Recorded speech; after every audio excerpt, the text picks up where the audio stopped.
En tant qu'invité d'honneur de la 46e édition de la conférence épiscopale de l'Église catholique du Congo-Brazzaville, le cardinal de Bangui, Dieudonné Zapalinga, est revenu sur la crise centrafricaine en mettant les choses au clair. Nous voyons qu'il y a un glissement qui s'est opéré au niveau religieux et nous voulons, en tant que leaders religieux, nous mettre ensemble. Et ce que nous avons fait, pasteurs, imams, prêtres, nous sommes mis ensemble pour dire non, ce n'est pas une crise religieuse. Il fallait donc mettre de côté certains préjugés pour que le respect de notre prochain fasse partie de notre quotidien.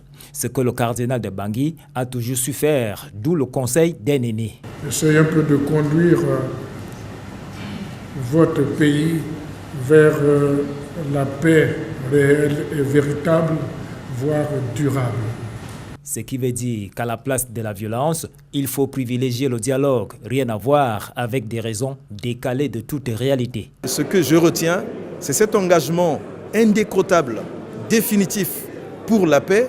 Je répète, cœur et âme, cœur et corps pour la paix, et aussi dénoncer les mensonges qui nous opposent, qui font croire aux gens, n'est-ce pas, des vérités qui ne sont pas des vérités et qui cachent la vraie vérité.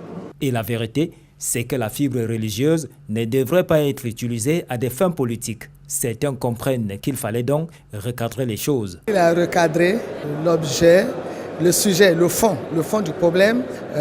La tendance était à dire que c'était une guerre de religion.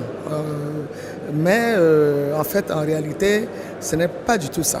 Et pour le cardinal Dieudonné Zapalinga, le plus important, c'est désormais de trouver des conditions favorables pour le bien-être du peuple centrafricain. Et il compte sur les hommes de Dieu, peu importe leur obédience religieuse, pour que cet objectif noble ne soit pas une simple vue de l'esprit.